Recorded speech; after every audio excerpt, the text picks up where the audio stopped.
Welcome back to the Black and Gold Steering the podcast. And unless you've been living under a rock, you know that Pittsburgh Steelers paid TJ Watt um, a crazy amount of money.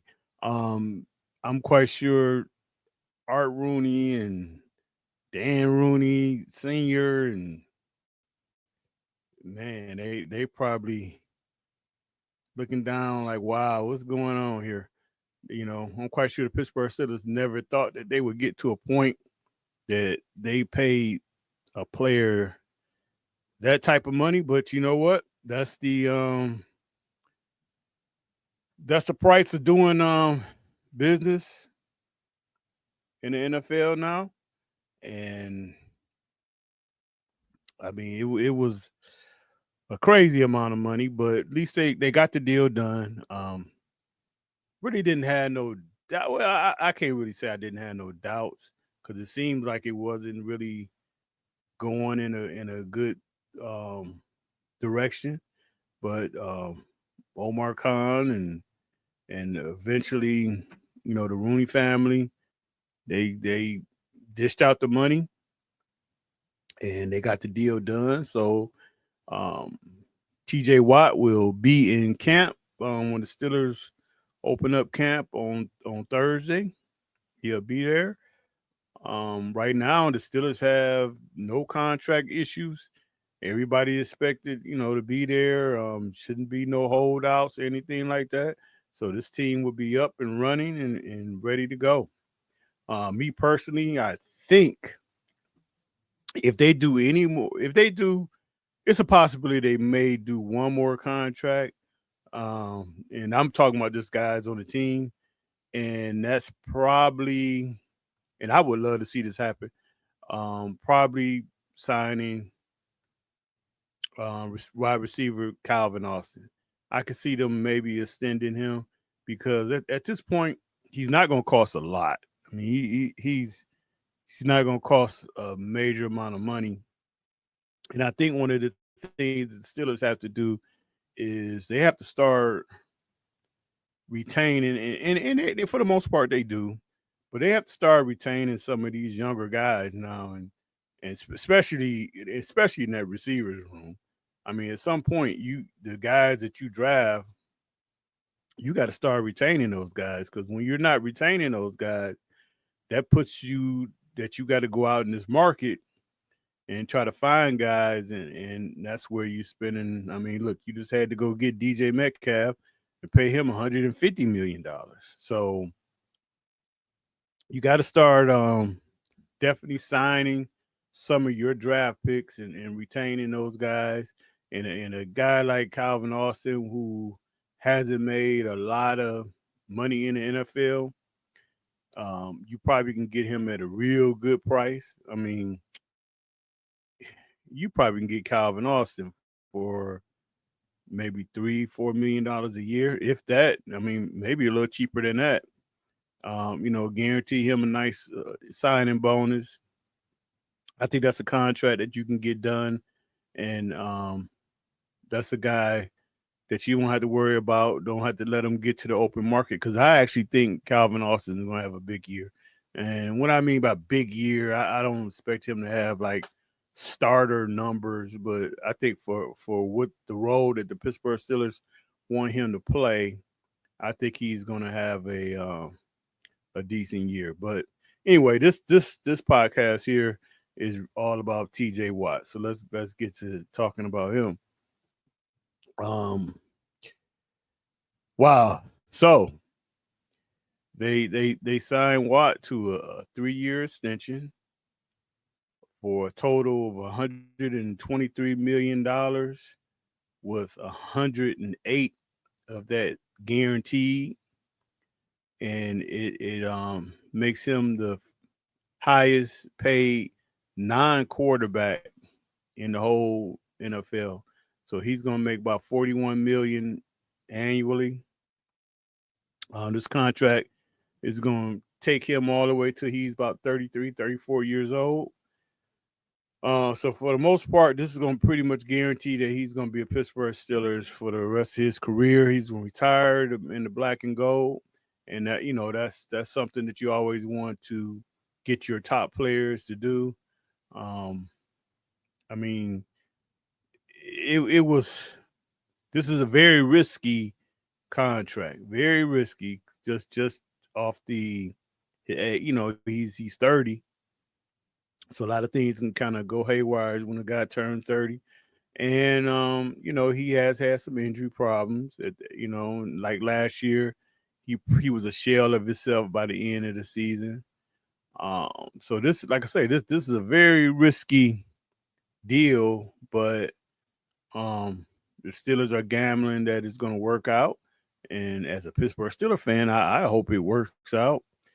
Well deserving, because me personally, I think he's better than Miles Garrett, and that could be a little bit of Pittsburgh. Well, no, I take that back. That's not Pittsburgh Steelers bias. You look at the numbers. You just look at the numbers. Um, it's all in the numbers that it show that T.J. Watt is a better player, but I think Miles is probably more flashy.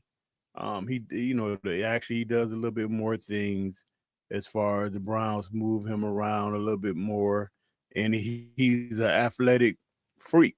I mean, so that's where I think a lot of people look at and kind of say that he's better than TJ.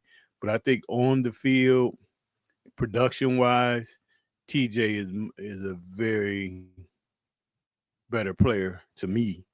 Um, so the Steelers, hey, like I say, they jumped into this. Me personally, man, it's a hard situation because yes, you want, like I say, you want to keep your your your your bloodline players, but I don't know. Um, like I say, it's a win-win. It's a win-win for the Steelers, win-win definitely for Watt. So no really complaints about this. Um, glad that it's over. Glad that he'll be in camp on time. Because I think a lot of times when guys don't come to camp on time, it seems like you start to get injuries, during the season because they're not in the best of shape. So the Steelers won't have to worry about that. And with that said, hey, they are ready to roll. They're gonna hit the field, rolling, and we're gonna see what this team can do. So, what does this signing really mean to the Steelers?